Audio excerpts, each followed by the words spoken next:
La petite fille.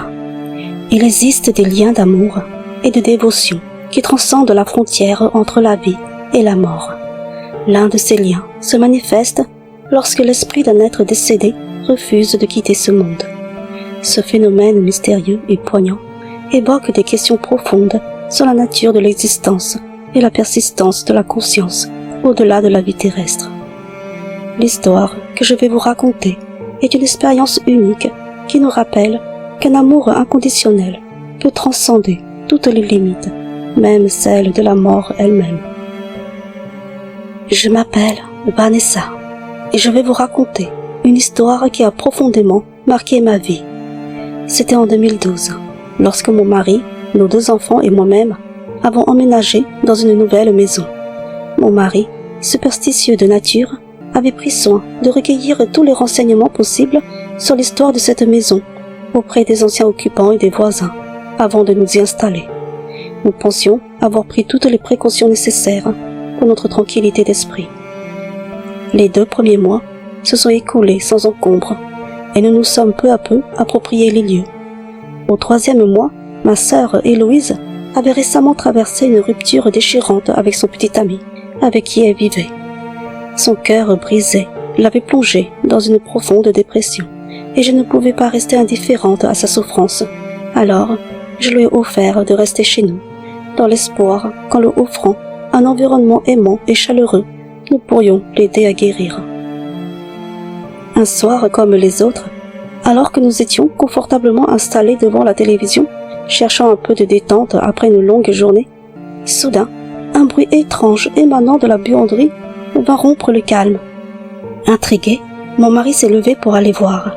C'était la machine à laver, qui s'était allumée d'elle-même.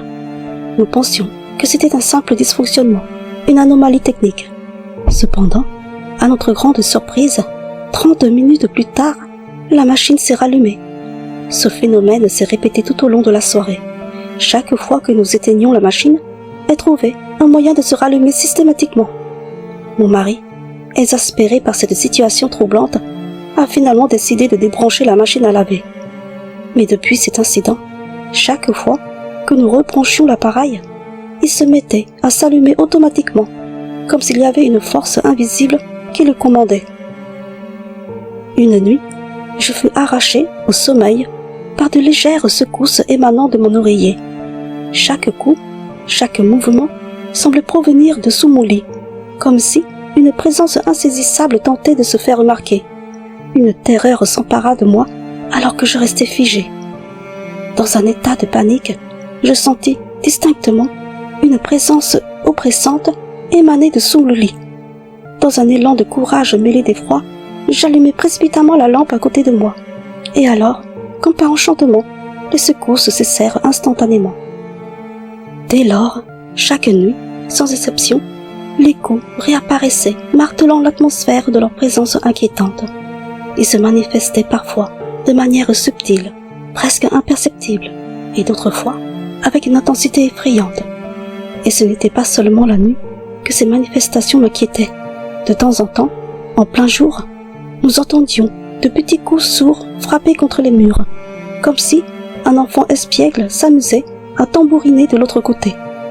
Cependant, étrangement, seuls nous et nos enfants étions capables de percevoir ces bruits dérangeants. Ma sœur Héloïse prétendait ne rien entendre, affirmant qu'elle n'avait rien remarqué d'anormal. Mon mari prit la décision de faire appel à un ami bien particulier, un médium, doté d'un don qui s'était manifesté dès son plus jeune âge. Nous espérions ardemment qu'il puisse lever le voile sur les mystères qui enveloppaient notre maison, cette étrange série de phénomènes répétitifs qui nous plongeaient dans un tourbillon de peur et de confusion. Lorsque notre ami médium franchit le seuil de notre demeure, son regard semblait scruter les moindres recoins, cherchant à détecter des présences invisibles et à décrypter les énergies mystérieuses qui planaient autour de nous. Nous guidions notre ami à travers les différentes pièces, lui révélant les manifestations étranges que nous avions vécues, les coups inexpliqués, la machine s'allumant d'elle-même, les sensations oppressantes. Notre ami nous a alors révélé la vérité troublante qui se cachait derrière les phénomènes mystérieux qui tourmentaient notre maison. Il nous a confié que notre demeure était habitée par l'esprit d'une petite fille et qu'elle était enveloppée comme une momie. Il nous a confié que cette petite fille refusait de partir, qu'elle était attachée à notre foyer de manière inexplicable et que cet enfant était apparemment un membre de notre famille. Nous étions déconcertés, car nous ne connaissions aucune petite fille décédée dans notre famille. La confusion et l'effroi se sont emparés de nous alors que nous tentions de comprendre l'ampleur de ces révélations troublantes. Comment une petite fille inconnue décédée pouvait-elle être liée à notre famille? J'ai décidé alors de m'adresser à Héloïse, espérant qu'elle pourrait apporter un éclaircissement à notre confusion déconcertante. Lorsque j'ai posé la question si elle connaissait une petite fille décédée dans notre famille, Héloïse a éclaté en sanglots devant moi. La détresse dans ses yeux m'a bouleversée et j'ai immédiatement enveloppé ma sœur dans mes bras. Je lui ai assuré que j'étais là pour l'écouter, quelle que soit la nature de sa révélation.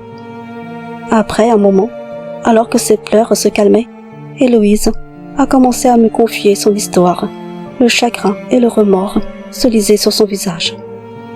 Elle m'a raconté comment, après avoir découvert l'infidélité de son petit ami, il avait commencé à passer ses nuits dehors.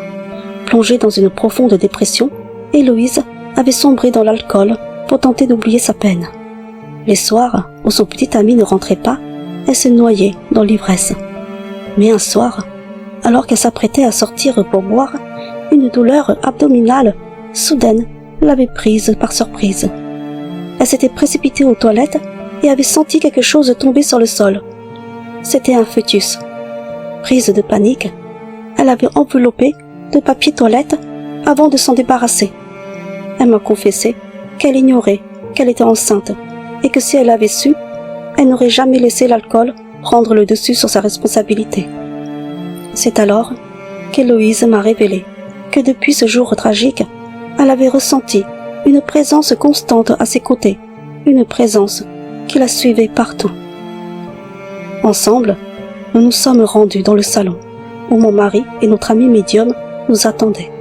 Héloïse a supplié notre ami de faire partir cette petite fille, car elle ne supportait plus de vivre dans la peur constante qui s'était emparée d'elle. Notre ami médium, empreint d'empathie, a tenté d'instaurer un nouveau dialogue avec la fillette. Puis, le temps d'un silence suspendu, il nous a partagé le message poignant de la petite fille. « Maman, je t'aime. Je veux rester près de toi. J'étais si heureuse à l'idée de venir au monde. Je voulais tellement vivre. Je veux rester ici avec toi. Je me sens bien dans cette maison, avec Tata et Tonton. Alors, je ne veux pas partir. » L'émotion a envahi chacun de nous, et Héloïse s'est effondrée en larmes, balbutiant d'une voix tremblante. « Je te demande pardon. Je ne savais pas que tu étais dans mon ventre. » Sous les recommandations de notre ami médium, nous avons fini par accepter la présence de cette petite fille parmi nous, comprenant qu'elle n'était pas un esprit malveillant, mais une âme douce et bienveillante.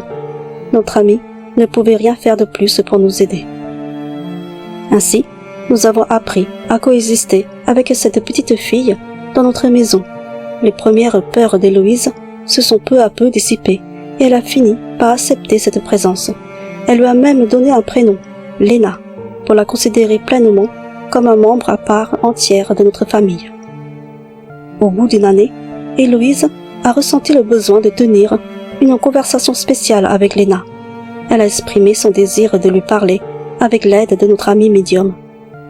Ce soir-là, nous nous sommes réunis dans la chambre d'Héloïse, plongée dans l'obscurité, éclairée seulement par une bougie vacillante. D'une voix empreinte de sincérité et d'émotion, Héloïse a commencé à s'adresser à la petite fille. « Ma petite Léna, pardonne-moi. C'est à cause de moi que tu n'as pas pu vivre cette vie. Maintenant, il est temps pour toi de partir. Tu ne peux pas rester ainsi pour toujours. Je te souhaite de renaître et de choisir une maman aimante et bienveillante. » Et les mots de la petite fille: « J'ai été heureuse dans cette maison. Merci Tata et Tonton. Je t'aime, maman. Je vais partir maintenant. Adieu. » Depuis cette nuit-là, les manifestations étranges ont pris fin, et Héloïse n'a plus ressenti la présence de cette petite fille.